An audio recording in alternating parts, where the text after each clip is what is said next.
Please join your palms. Together we recite Namo Shakyamuni Buddha.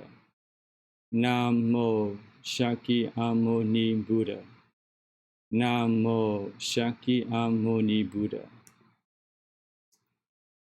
The unsurpassed, profound, and wonderful Dharma is difficult to encounter in hundreds of millions of eons. I now see and hear it, receive and uphold it, and I vow to fathom the Tathagata's true meaning. All right. So this is where we are in the Amida Sutra, the nadir directions, and we've been talking about the lion Buddha representing the strength and confidence in propagating the truth. And then we start to talk about the three jewels. We talked about the Buddha jewel, and we have been discussing the Dharma jewel. Okay. And in the Dharma jewels, where we left off last time was on reality. We talked about the different components of reality. Firstly, dukkha, and then impermanence.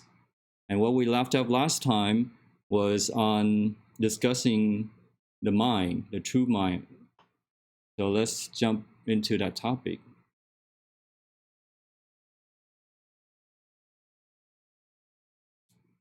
Okay.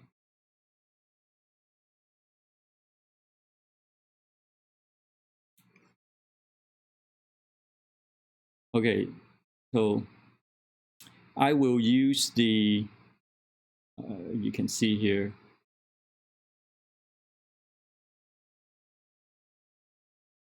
pardon me.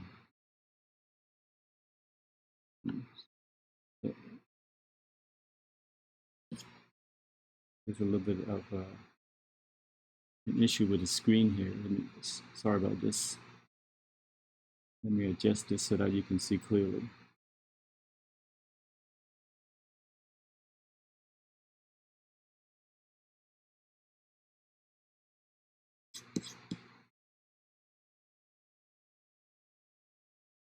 Okay. All right. I think we should be good.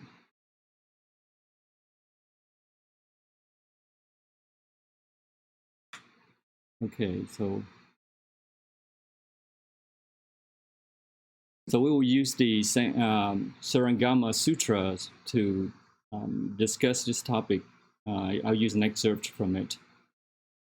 And where the Buddha here in the assembly talked about the true mind, it was arguably the most interesting discussion, conversation between Ananda and the Buddha. And so that Ananda says, the Buddha said to Ananda, the Buddha and Ananda were relatives. So he said, tell me what you saw in the assembly when you made up your mind to give up all worldly feelings of affections and love or admirations to follow me. So in other words, the Buddha was asking Ananda why he became a monk. And this discussion was to show the Buddha, how the Buddha was trying to illustrate to Ananda, to at least show him how to differentiate between what's true and what's false. And the Buddha said, because I saw your 32 excellent characteristics. In the Buddhist scriptures, it often says that the Buddha had 32 marks of a great man and 80 beauties. And that's what motivated him, because Ananda, to become a monk, to follow the Buddha, to study the Dharma. So it was in his admirations that he became a monk, to follow the Buddha, to study with the Buddha. And then the Buddha says that, Buddha said to Ananda that you should know that all living things are subject to continuous rebirth, the cycle of birth and death, because they do not know the permanent true mind, whose substance is by nature pure and bright. We will discuss a little bit about how the sutra used the word permanent and how we should understand that based on conditionality. We should not understand, in this case, permanent to be something that is unchangeable. But we should use it to help us understand what is false and what is true. And by understanding what is true, we don't mean here to say something that's permanent, that's existing, something to be had. And it is very difficult for us to have that perception of what that reality is, that what that truth is directly. So one way is to understand it by indirect learning of it, understanding of it. So when you said the Buddha continued, when you developed that mind, what do you see and what did you admire in that seeing? And then Nanda replied, my love or my admirations came from the use of my mind, my perceptions, my eyes seeing, and my mind admiring those great marks. And the Buddha says, your love or your admiration was caused by your mind and eyes, but if you do not know where the mind and eyes are, you will never be able to destroy the illusion. And here he gave you an analogy of a country where it is being invaded by a group of bandits. And in order for the country to defend itself, it needs to know where the bandits are. So in other words, in order for us to understand who we truly are and what we want, we need to understand what is it that we are attached to that is false. And so the Buddha says, now tell me where your mind and eyes are. And Ananda replied, this knowing mind is in the body. So this is the first explanation that that Ananda could come up with, was that he thought that his mind was in the body. Just like it's a very common understanding of the thinking that there is a soul, there's something inside our body that is us. So the mind here is really sense perception. Hopefully you can see it. It's, in this case, when the Buddha refers to the mind, it is sense perception. It's the knowing mind, a mind that can differentiate, that knows, that cognition, that ability to know, to recognize. That is here in this case, that's what's referred to as the mind. And so when the Buddha asks Ananda, what do you see in that seeing? Why do you admire the 32 marks? And that's what Ananda replied, it is my mind, my differentiating mind. That's how I know that is beautiful. And so therefore, I believe that the mind is in my body. And then the Buddha challenged Ananda, now as you sit in this hall, so there in this assembly, you imagine sitting in this monastery, an assembly inside a lecture hall, and inside the Jetavana park. So inside the lecture hall and outside the park, you have trees and birds and all the external objects. So the Buddha is challenging Ananda. Ananda says that my mind is in my body. And so the Buddha tried to give an example to explain how this is not true. So he said, now as you sit in this lecture hall, where do you see Jetavana park? So the park outside, right? So Ananda replied, this great hall is in Jetavana park. So imagine this is the park, and there's a monastery in the park. And the Buddha asks Ananda, what do you first see in this hall? So sitting in this hall, what do you first see? Ananda replied, I first see the Tathagata, which refers to the Buddha, then the assembly. So because he's looking at the Buddha, probably is surrounded by monks, his disciples. So when he's looking at the Buddha, he first sees the Buddha, and then if he focuses on the assembly further, then he will see the assembly of monks and disciples.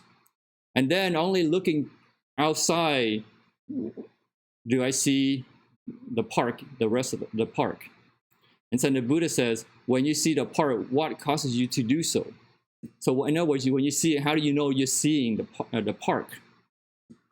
Then Ananda replies, it is because of the doors, and the open windows that I can see. Sitting inside a hall, the reason I can see outside is because I look through the doors or the windows openings of that lecture hall. That's why I can see outside.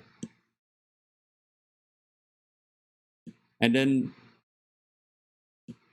the Buddha mentioned here,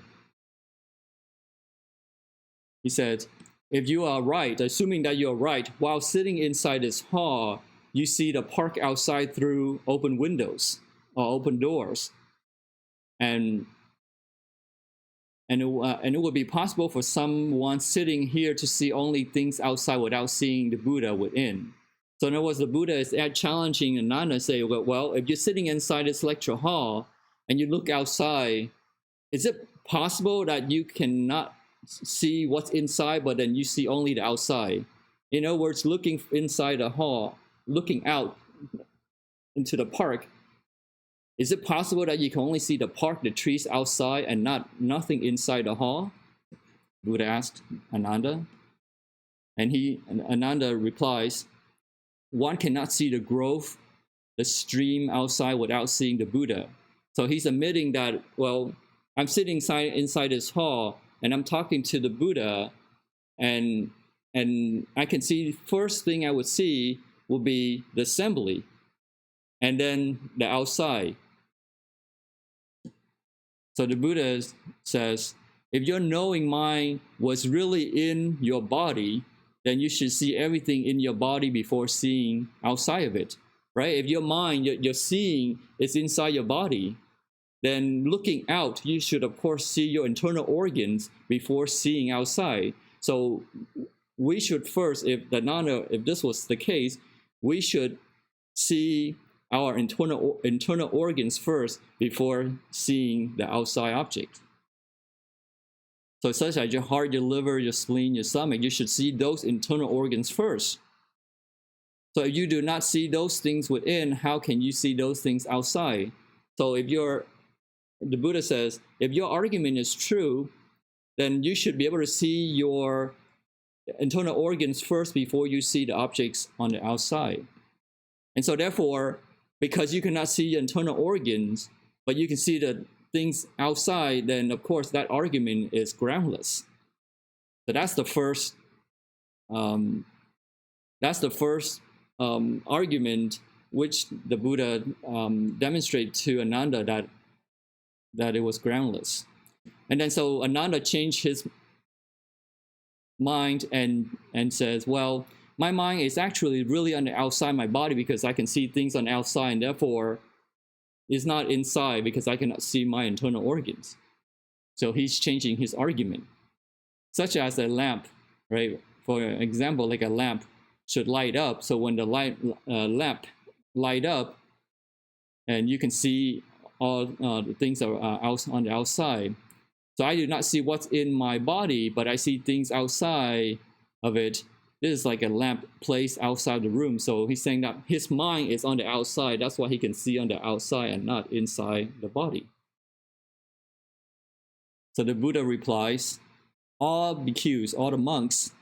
So he's trying to give an example here. So during lunchtime, right, they would go out to beg for food, and then they would return to the Jetavana park to have their meal. But he said that if I have taken my meal, and so if there was only one big monk eating, could the rest of the monk be full, well fed? Then Ananda says no. Obviously, though they are arhats, meaning they are sages, they do not have the same body or lifespan. So one person eats does not mean that the other person will be full. So Buddha says, if your knowing mind is outside your body, the two are separate, right? If your mind is outside your body, it's no longer attached to you, it's outside. Then when your mind knows something, the body should not feel, the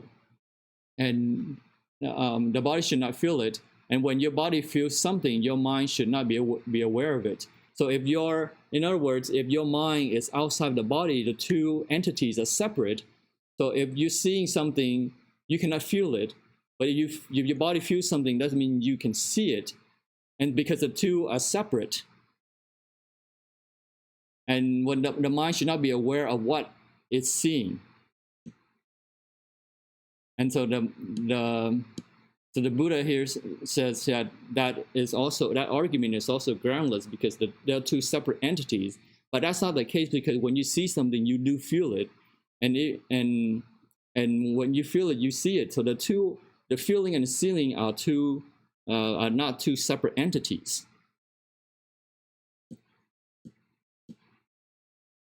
Okay, so the body, so knowing that that argument is groundless, Ananda then changes his propositions.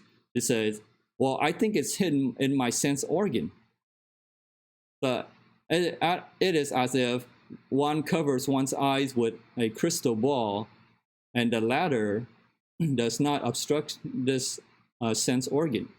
So he's saying that perhaps it's inside, and it's being surrounded by looking through the crystal ball. If my knowing mind does not see what is in my body, it is because it is in the sense organ.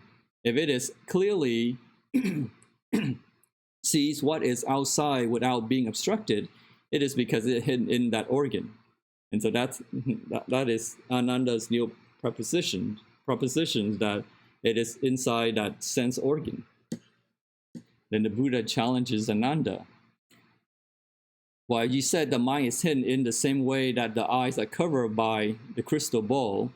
Now, when one so covers them and sees the mountain and river, does one also see the bowl? And Ananda said, yes. So you look it through the bowl, you should be able to see that you are inside that bowl.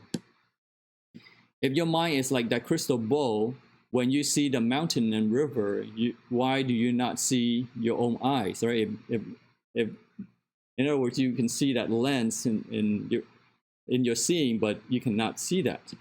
And so this faculty of seeing, which is the eyes, cannot be seen.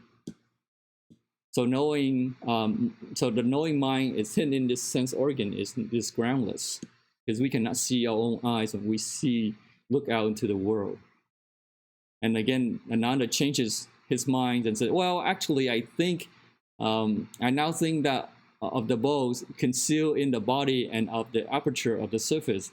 So it's like, so this fourth proposition is the mind is concealed in the body, and it may be on the surface of the aperture, which is the eyes. That's why you cannot see the eyes, because it's right on the edge, on the outside of the eyes.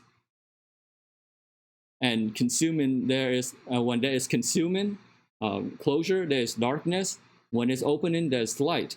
So when I open my eyes, looking outward, I can see them. So that's outward seeing. And when I close them, that's inward seeing. So when I close, I see my inside. It's darkened because there's no light. So the Buddha then says, when you close your eyes and see darkness, is this darkness opposite to your eyes or not? If it is in front of them, then how can this be inward seeing? So in other words, is it on the outside, or is it in the eyes on the inside? So the Buddha continues, assume that there is inward seeing, then when you close your eyes, you should see only darkness.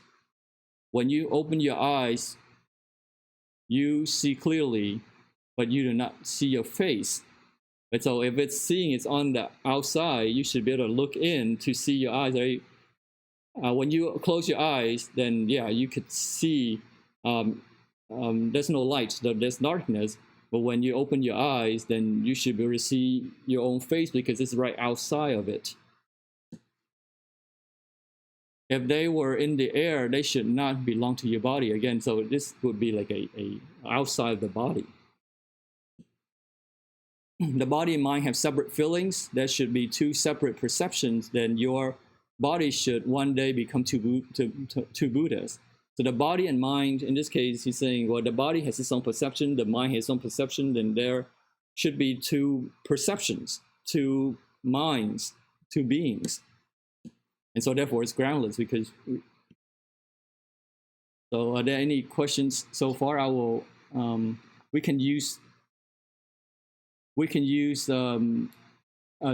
chat there, YouTube chat if you have any questions. I want to do a quick break.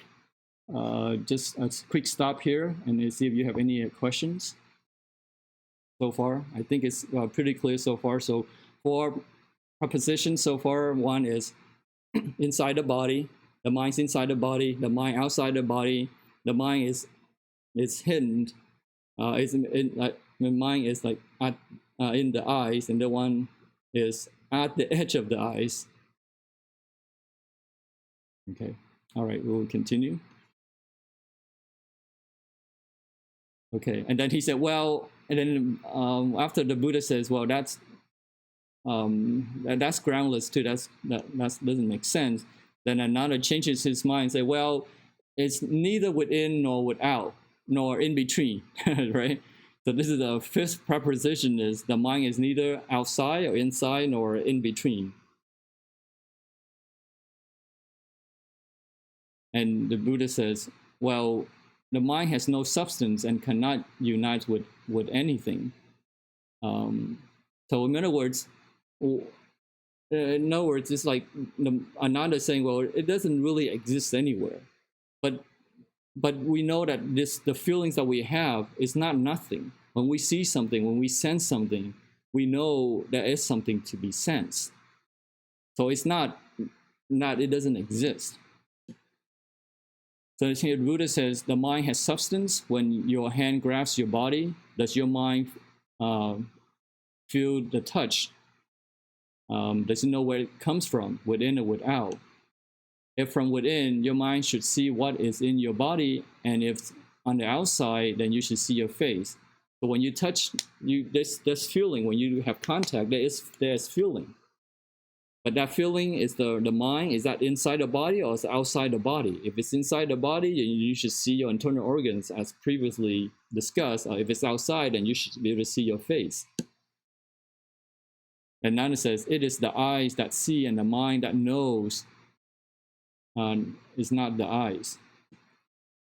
The Buddha says, if the eyes can see, then those who are dead and still have eyes should see things. If they still see, how can they be dead, right? If you have Nanda says, it's the eyes that see.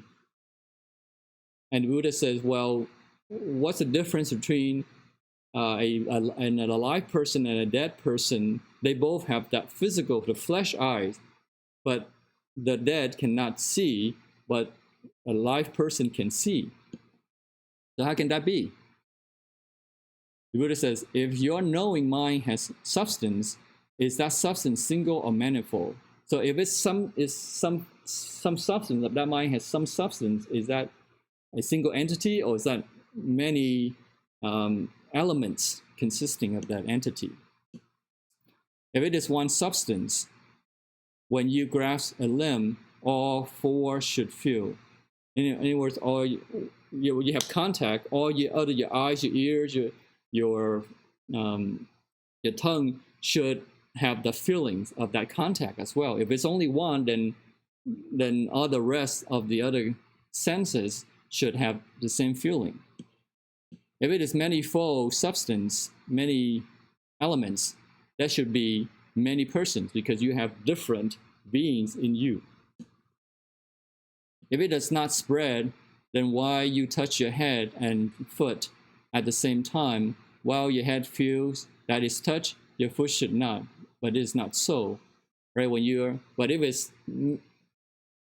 it's not the entire thing, it's not spread, then while you touch your head and your foot at the same time, you have those two feelings.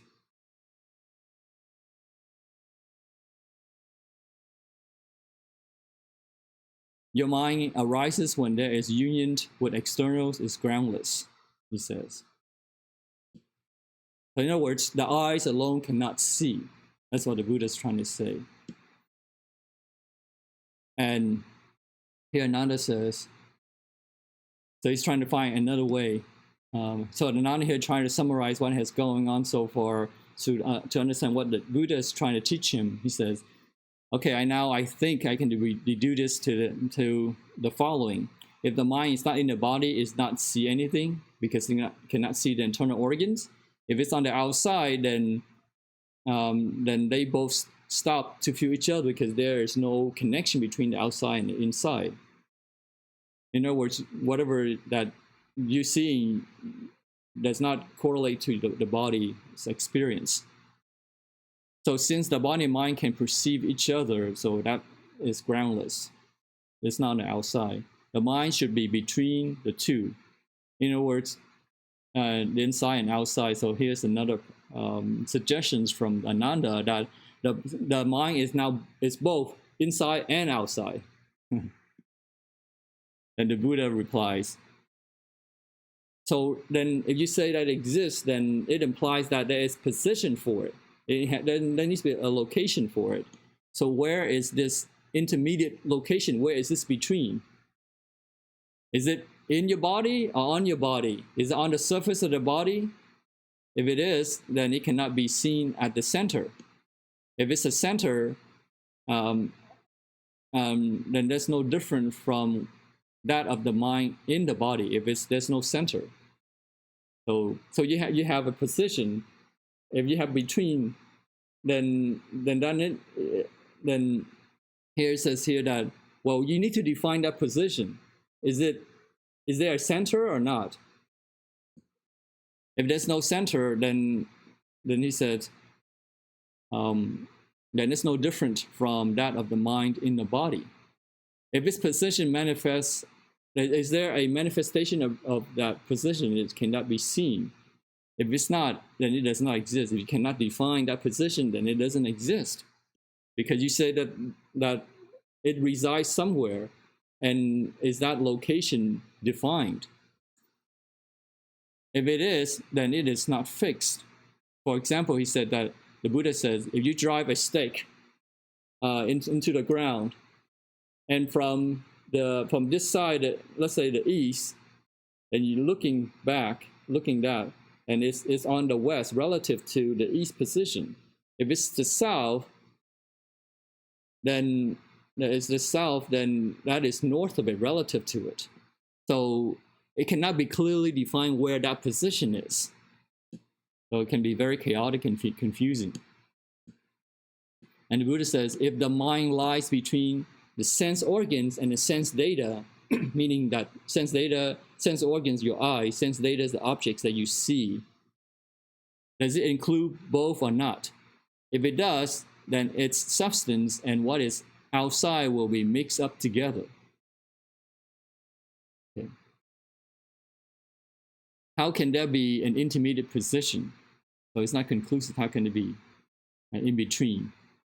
So being neither the knower or the subject, nor the known, the object, it has no substance. So this is groundless as well. Okay, any questions so far? All right. And then the Buddha says that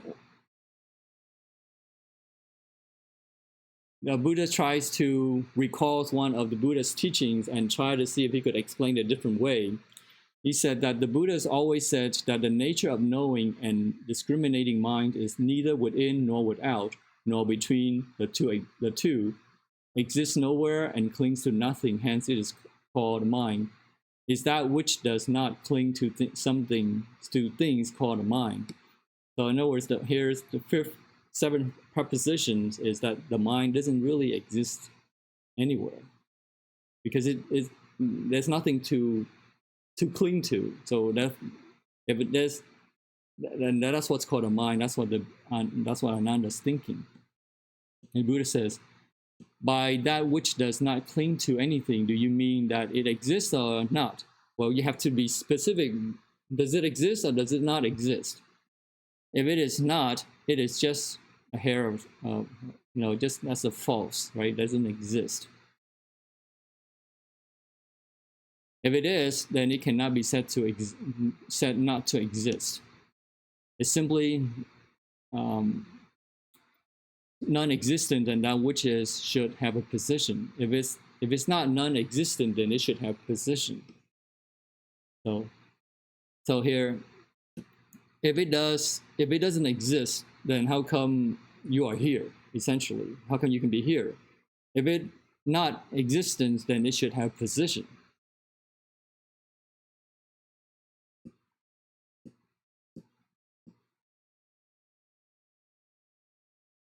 And Ananda says here, within this dull emptiness, ignorance gradually, when the Buddha here explains the characteristics of this mind, of this false mind, it is because of ignorance.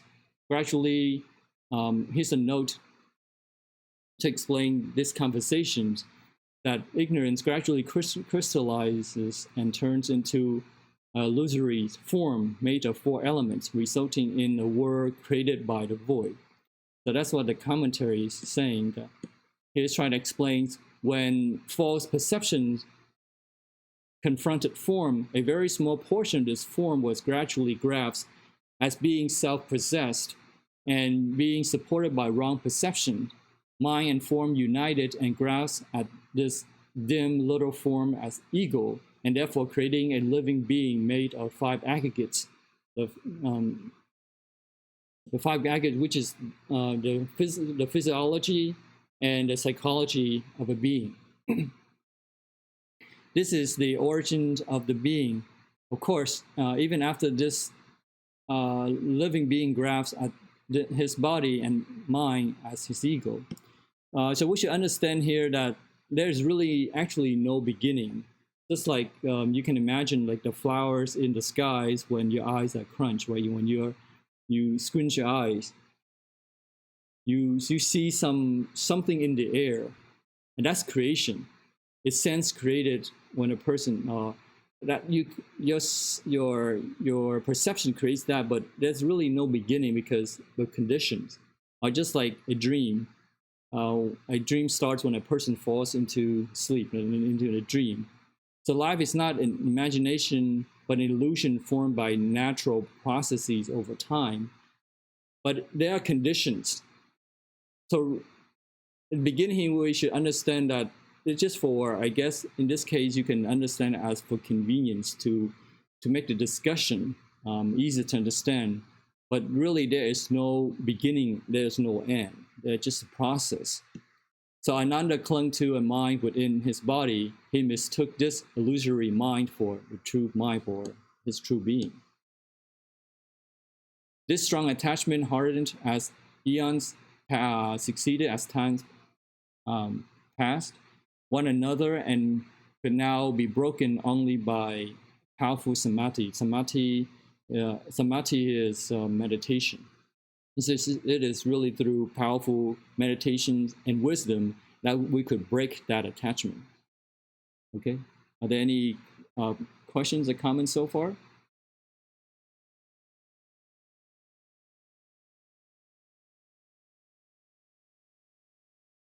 Right. Okay.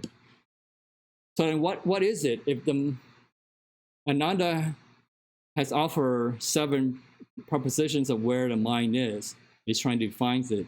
He's trying to define what the mind is or where it is, but the Buddha hasn't said it, what it is. So what is it? So let's look at the next part of the Sarangama Sutra.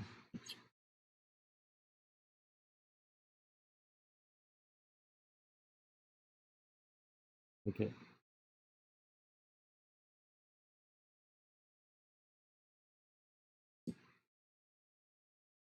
So the Buddha says, I failed to avoid the worldly and have been unable to overcome the magic which has turned me round, causing me to visit a house of prostitution.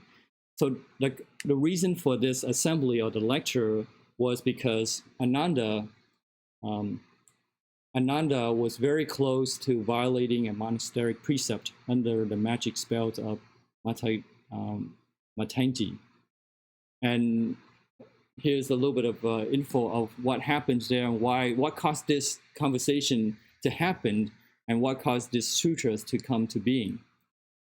So during that time, the Buddha was being invited to a royal feast. And all the bodhisattvas and arhats attend, along with the Buddha, attending the royal feast. But Ananda was far away in a distant engagement, so he was not part of that that invitation.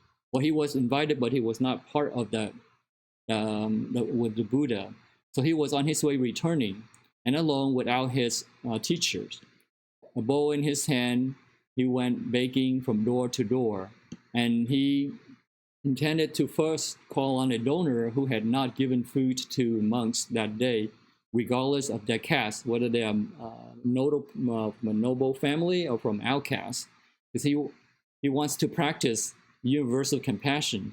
So he's not differentiating whether he should take offerings from a higher caste or lower caste or an outcast, but whoever he sees first, he will receive offering from them to help them create merits. So he very much admired his teaching, the Buddha's teaching, which had eliminated all his doubts and suspicions in this respect.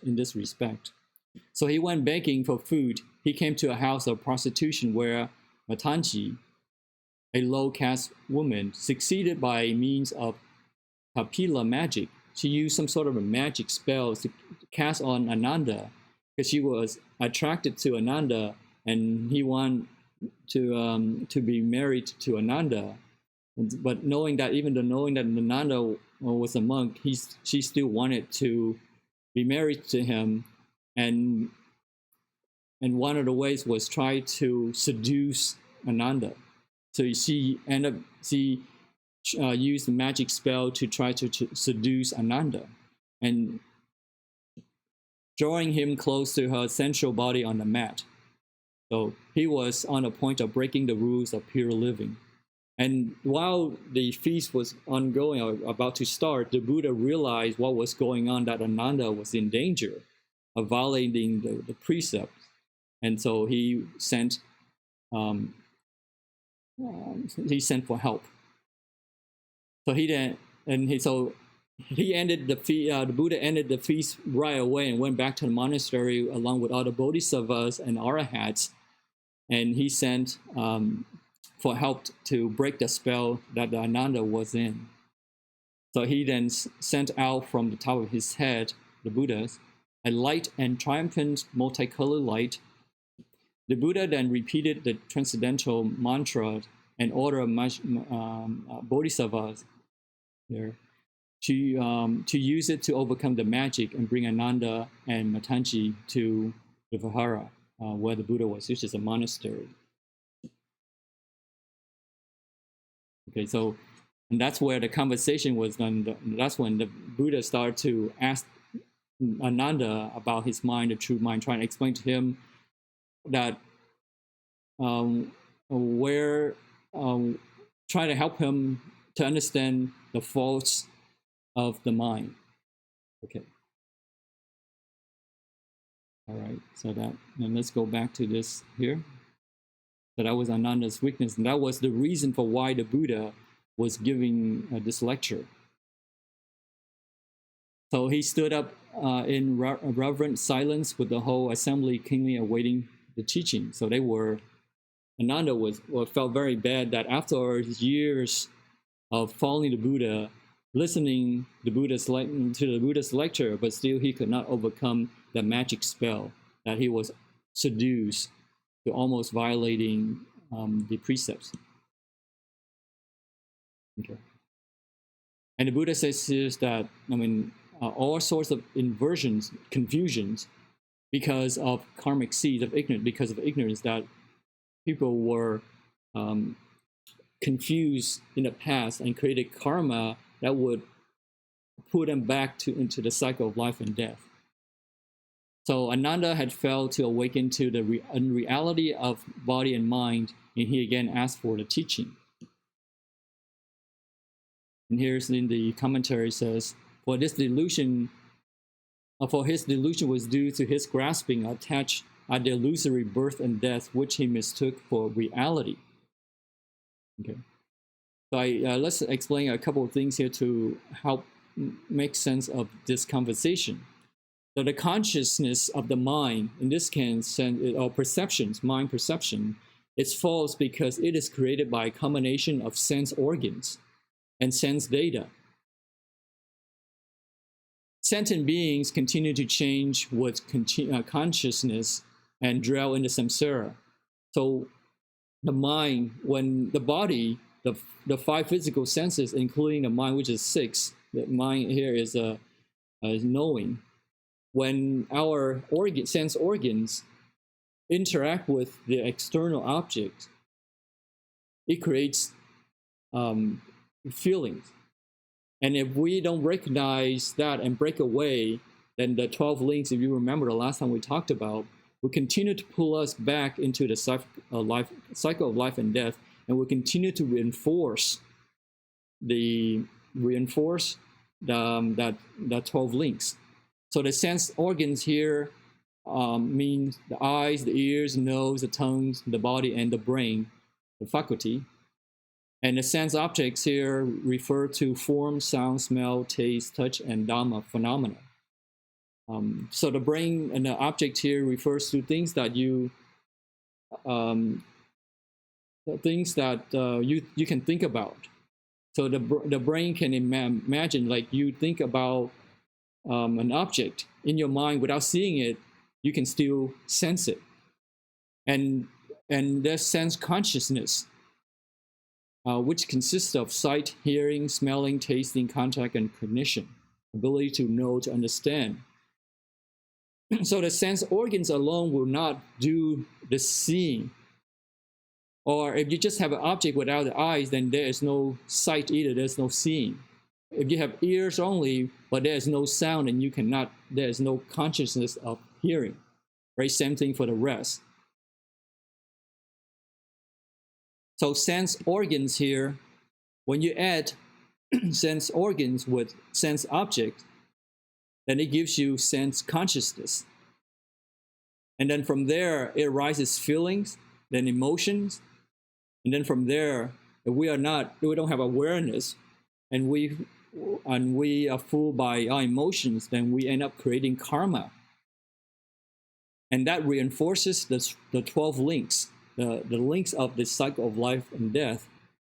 And then the doors of the samsara opens, right? We cannot escape from it. It pulls us back in. So to stop the wheel of birth and death, one needs to break the 12 links. In other words, don't create karma and stop the emotions. But of course, this is not possible. This is extremely difficult. Emotion is how people identify themselves. And we try to stop emotions from arising is like trying to stop a car that's traveling 100 miles an hour. We will end up with emotional wreckage. It could lead to insanity if we don't allow ourselves to have emotions, to express our emotions, and it can lead to insanity. So it's not possible.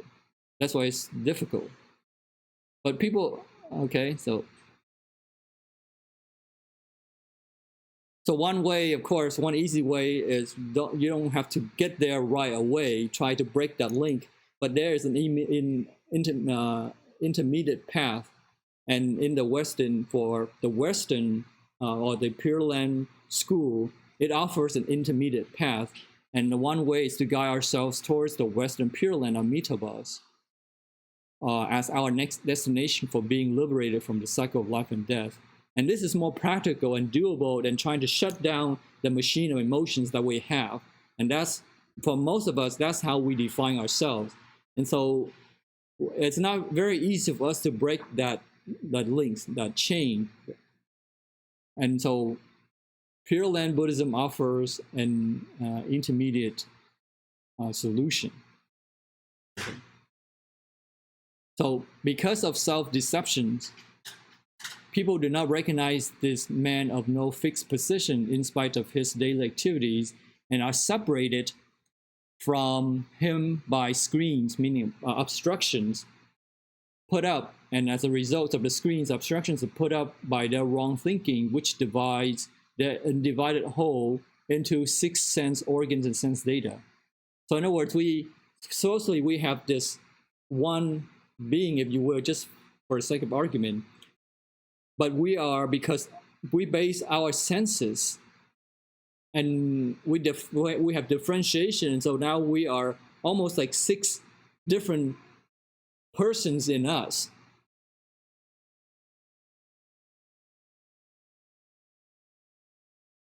So people mistakenly think that their sense consciousness defines who they are, right?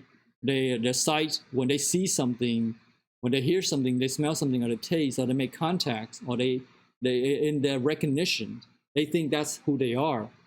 But their whole true self is, and as a result, their whole true self is divided into different selves, different personalities. So some people think that their mind is who they are, like Rene Descartes. He says, "I think, therefore I am." So to him, his thinking is important. That's how that's how he defined himself. For some people, for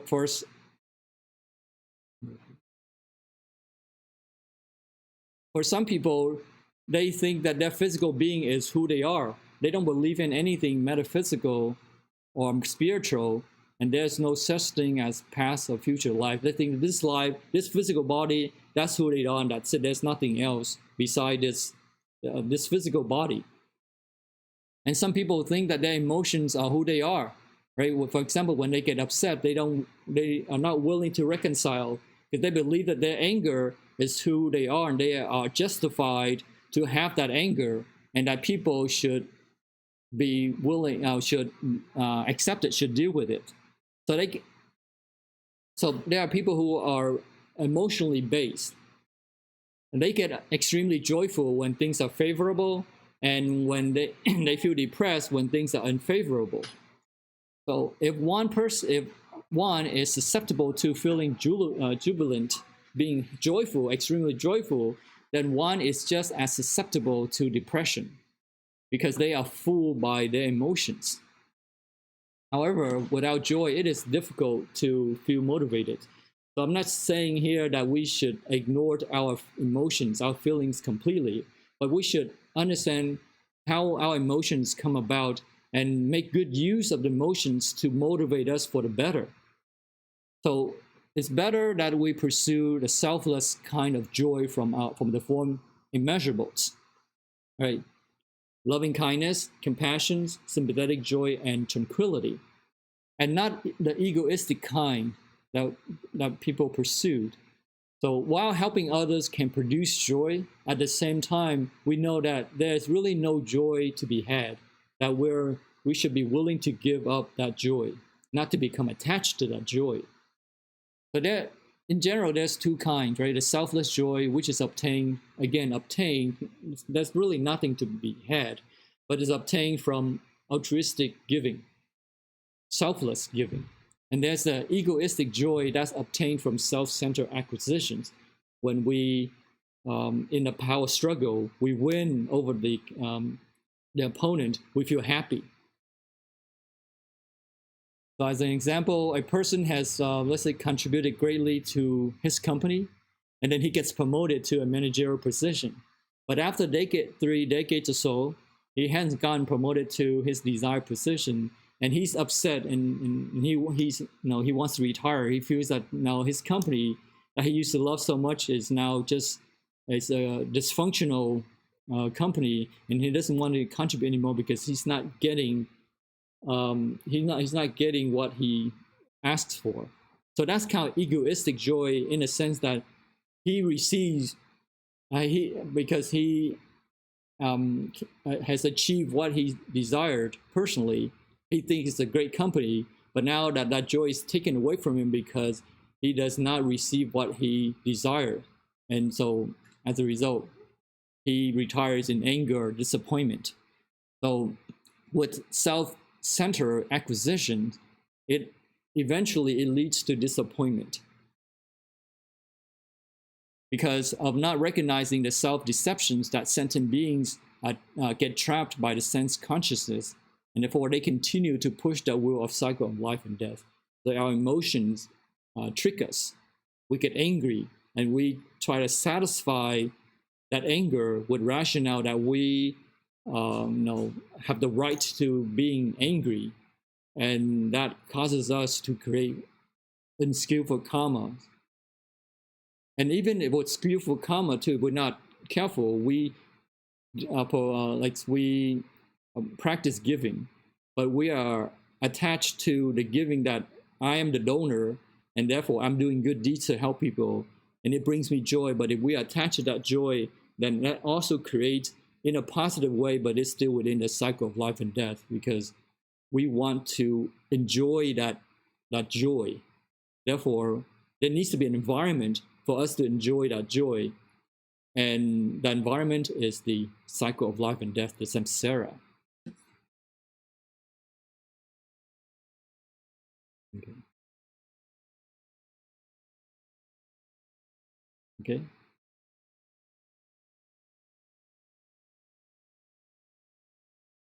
Okay. All right. Are there any comments so far? Does it make sense? Hopefully it's clear. Okay. All right. So you're saying that because of our conscious, different elements of the consciousness, that sometimes we are divided into different personalities, and all these interactions from the sense organs and the sense consciousness, those interactions reinforce our existence, our attachment, our clinging into what we think is us.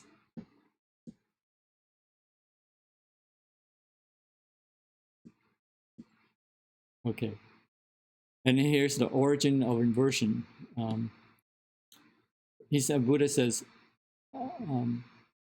this is why seekers of the truth fail to realize supreme enlightenment, and therefore they can only achieve not ultimate enlightenment, but a state lower, like a Savakas, a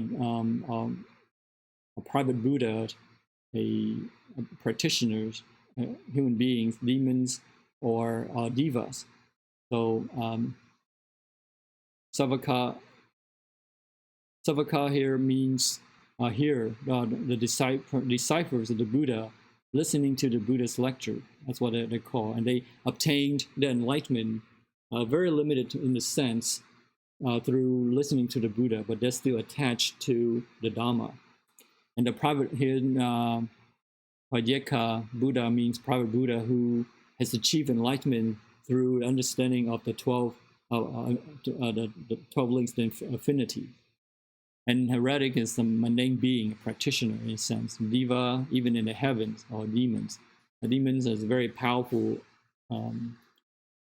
but in a very egoistic and self-serving way. And yet, so that they do not know the two basic inversions, the confusions, why they are there, why they are limited. This is like one cannot get food by cooking sand, right? If you have sand and you want to, it looks like rice, but you cook sand, you cannot end up with rice because you have the wrong seed, karmic seed, if you will, right? You have the wrong kind. You can never cook to be like rice. You can never have cooked rice. No matter how long you cook it, or no matter what temperature, you will never get it to be like rice. So what are the two basic confusions? First is the basic root of birth and death. Wrong use of a clinging attachment mind, attachment of the mind, which people mistake for their own nature. And the second is attachment to causal conditions, which obstruct or screen their recognitions, and fundamentally pure and substance of nirvanic enlightenment. So these two causes prevent sentient beings from achieving the ultimate enlightenment. Okay. And therefore, in in the commentary says supreme. They are misled by delusion. They cannot distinguish between the two roots. Again, first is discriminating mind that they mistake for the self, for the truth, and then the second is fundamentally they the pure and clean substance of nirvanic enlightenment, which is basically bright but can give rise to causal conditions. By clinging to the illusory conditions, they ignore the basic brightness. Okay. So I want to elaborate this a little bit more. So our true nature, one way based on this is it's always been clean and pure, like space, and uncontaminated. But it's covered, but because of delusion, that is not covered with causal conditions, with dust. Right? It covers ability to see things clearly. So space here is empty, but inside of it, it contains the universe. So this is just an analogy. Don't think that our true nature here is something that is pre-existing, or something that's existing, or something that's unchanging, and that's to be had. Don't think it that way. This is just an analogy, because otherwise it goes against conditionality. If it's something that's pre-existing, it's something that exists, that means it has its own, does not need conditions for it to exist. And we learned that from the law of conditionality, that there are no phenomena that can exist by themselves. But if we don't give the conditions of cultivation and put forth the effort, then there will be no achievement of enlightenment. So although it's not there, but if you don't put in the effort, you will not realize it. You will not be able to realize what is, we have to follow the law of conditionality by putting the effort in order to have it. It doesn't mean that you already have it, that you don't need to work to get it. Okay. All right, let's continue here. So actual inversions, the inverted mind probe into the false mind. So the Buddha goes into a little bit of detail of what is false mind. And we should try to understand here that I think it's important to take away from this is that in order to understand what is really true, we cannot see it directly or understand directly, because it is beyond our perceptions, our thinking. But one way to get there is to understand what is not, so that we don't become attached to what we think is. So, and the Buddha says, Ananda, as you have acquired about Samatha gateway here, let me expand this a little bit. And Samatha is really meditation, right? We learned about it last time, calming meditation, and then there's another one is called Vipassana, which is wisdom meditation.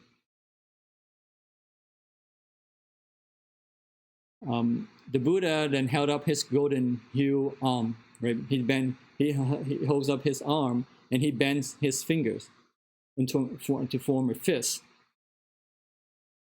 And he asked Nanda, what do you see? Nanda says, well, a shining fist that dazzles my eyes, my mind. Then the Buddha says, well, how do you see it? How do you see that you know it is the fist that I'm holding? And he said, well, I use my eyes to see the fist. And the Buddha says, as you see my fist, what is that mind which perceives its brightness? How do you know that you're seeing that I'm holding my fist? How do you know? And you use your eyes to see, but how do you know that that's what you're seeing? And Ananda says, well, I'm using my own eyes to search my mind. I'm using my mind to see it. The Buddha says here, hey, Ananda, you're wrong. That is not your eyes. That is not your mind. And Ananda started stare in astonishment, because this is very shocking to him, because the whole time he thinks that who it is his mind that defines who he is. And the Buddha and Ananda says, if this is not my mind, then what is it?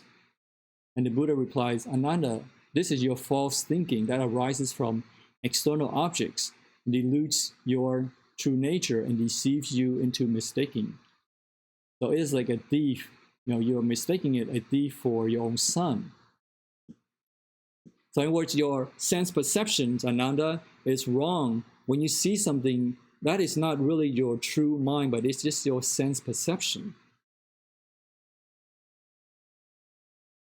So it's the fundamentally devoid to the true. So the true mind, fundamentally devoid of a single or foreign thing or Dharma, it should be the object of this meditation on the void.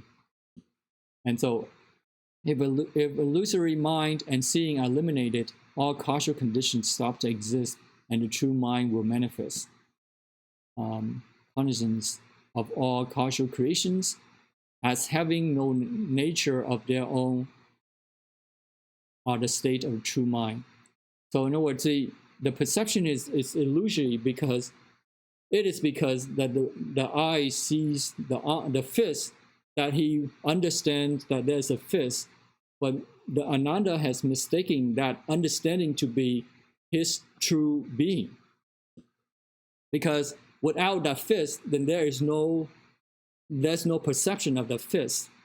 But without his consciousness of the fist, then there is no perception of that fist, of the fist that he's holding. And so he had to break the false mind before teaching the path. So this is where so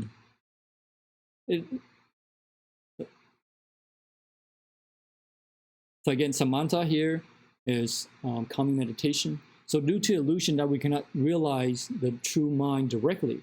And so the Buddha has to show us the true Bodhi, our true Buddhi nature indirectly by first understanding what is not true.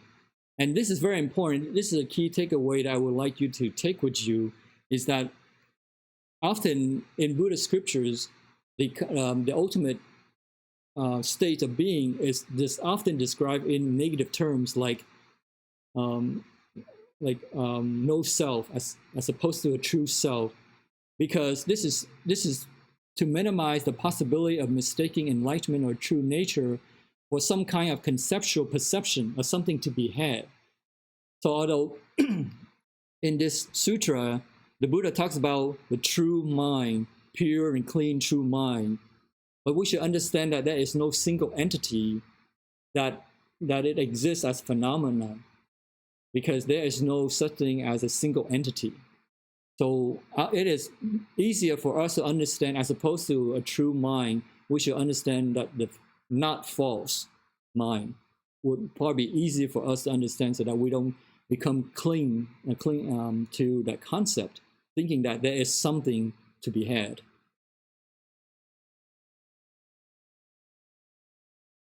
Okay.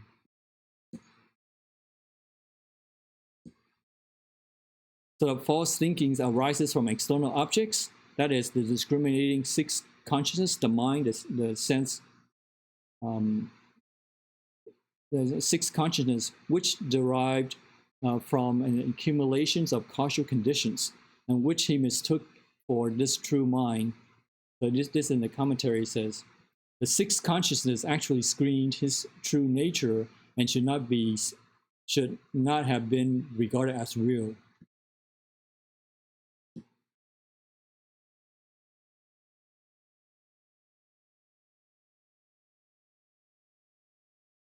Okay.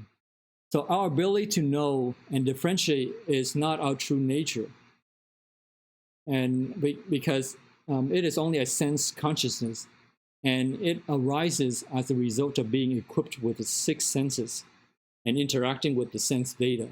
So our perception, and it is very difficult for us to break away from, because when we open our eyes, we see the world, and that seeing, the Buddha is saying, is not true seeing, but it's just only sense conscious.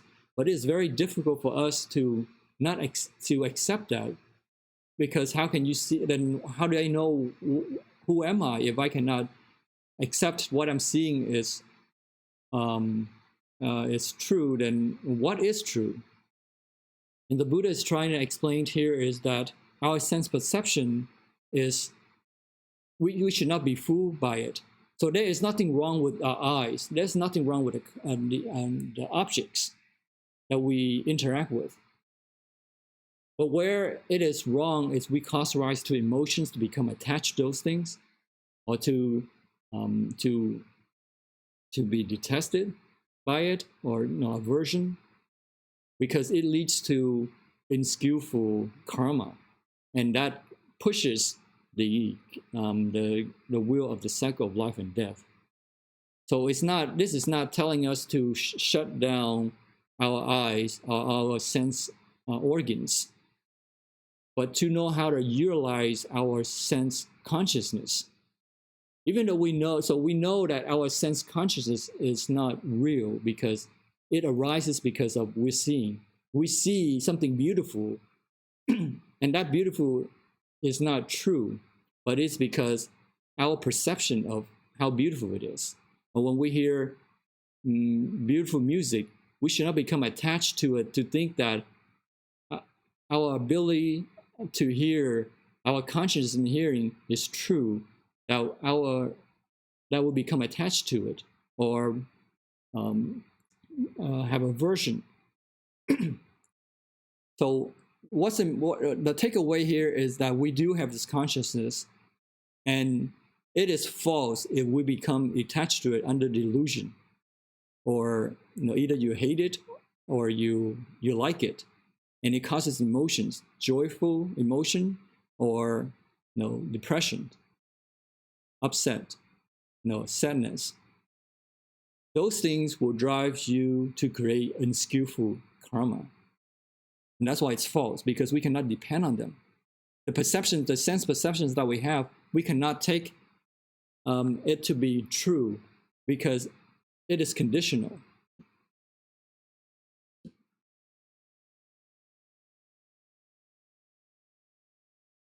Okay. So here the Buddhist try to explain to the Ananda, that is the sixth consciousness, the perception, the mind. There are, again, in Mind Only School, there are 7 elements of consciousness. The hearing, the seeing, the tasting, the touching, the smelling, and then the mind, which is a sixth sense, a sixth consciousness. And then there's the ego, which is 7. And then there's the alaya, which is the 8th sense, 8th consciousness. So the Buddha says here that when I left home, it was the mind that motivated me to leave home, to become a monk, to study with you, the Buddha. And if I'm determined to, and if I have that determination to do all difficult Dharma duties, to study, it is because of that mind. But if I were to slander the Dharma, it would also be that mind. So if the Buddha's, the Ananda here is mistaking to of Buddha's explanation that there is no mind. So that's why he was astonished and he wanted clarification. He said, if it was not mind, then I would have no mind and would be like earth or log. So why does the Buddhist now say that it is not mind? So this frightens me. So he is obviously mistaken.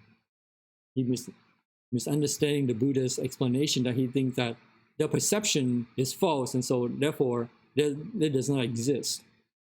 So he's asking for the Buddha to explain, so that they could achieve patience, endurance of the uncreate. This is a state of no regression. Anupata means unproduced. Dhamma means phenomena, and Kenti is endurance. So this is unwavering about during the interactions. So there are 3 types: endurance towards other sentient beings to preserve harmony, So when we practice, when we have this endurance towards sentient beings, that we endure the difficulties in order to maintain harmony with others, to resolve conflict, to not escalate conflict. And then there's another level is endurance towards environments and phenomena, to protect the environment. Whether you for example, you endure when there's very hot of the environment or very cold, you can endure all the negative environment. And then the third level is effortless endurance, where non-regression towards the ultimate enlightenment and compassion. There's unwavering enlightenment and compassion.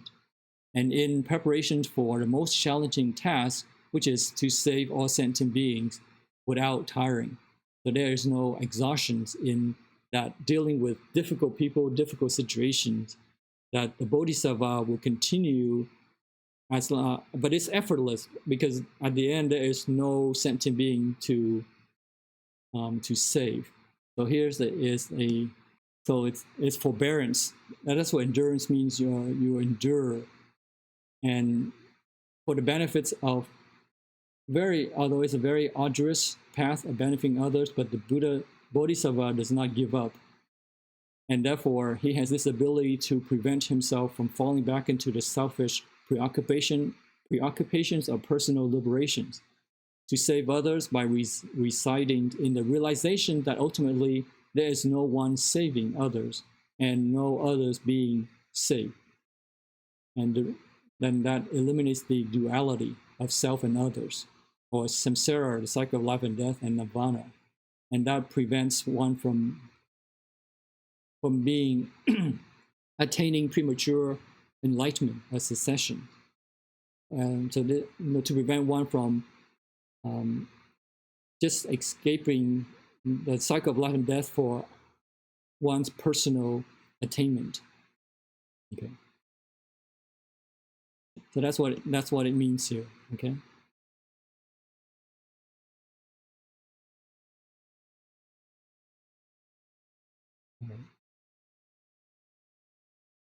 So Peter had a questions here. The thought of soul is our ego. So where is the mind though? So where is the mind? So there is the false mind. The false mind here is whatever you attach to. It's not the inside, the outside, but whatever you attach to, that's where the false mind is. And this true mind, this really is based on conditions. So there is really, you cannot point to a location. And it is really conditioned. This here is after you refine yourself.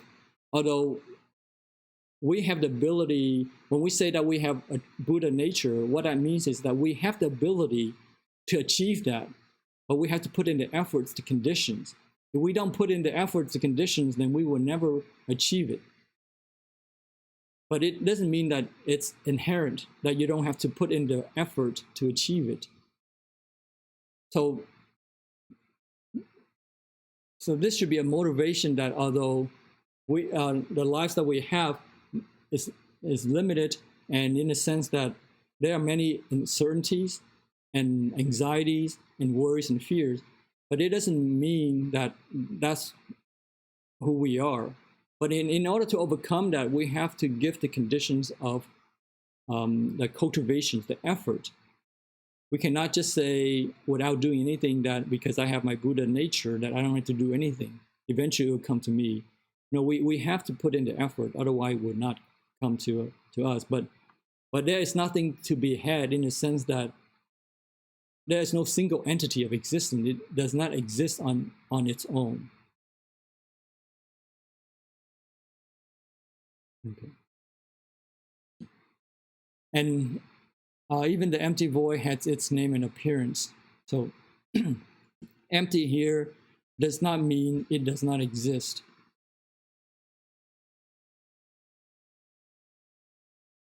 Does not mean that there's nothing and that things don't exist. Emptiness here means all phenomena have conditional existence. There is nothing that can exist on its own without conditions. In other words, there is no single building block of the universe. That's what emptiness means. Emptiness really means opportunities. Uncertainty is opportunity. If you in this, if you like investment, for example, in this time of uncertainty, to some people, that's fear. But to some people, that's opportunity. They can scoop up really good deals during the times of uncertainty. So emptiness here means that there is no fixed way of being, but things change with conditions. And if you give the right conditions, the proper conditions, then things will move towards the right conditions for something better. If we don't put in an effort, then things will not, because they'll be influenced by something that's negative, that will degrade it. So that's what emptiness, void here means, is that you can mold it any way you want. It's opportunity to create anything that you desire and you want. If your desire is because of self-motivation, then that desire is tainted. But if that's a desire to serve all sentient beings selflessly, then that is a good pursuit, and it leads to true, so-called true happiness. Okay. So before we end here, if you grasp firmly the knowledge which comes from your discrimination between feeling and seeing as your true mind, it should have its own nature independent of sense data such as form, smell, taste, and touch.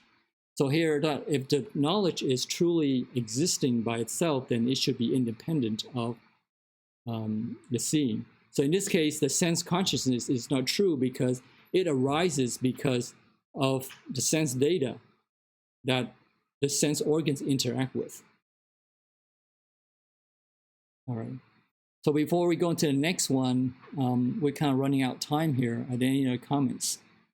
We can use the chat here if you have any other comments.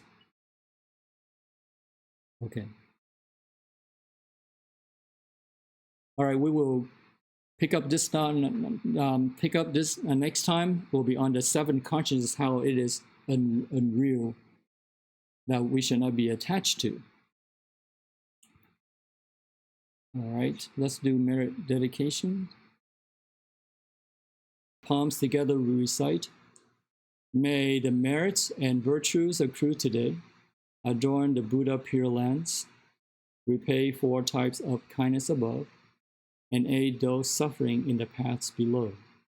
May those who see and hear of this bring forth the resolve for the Bodhi mind.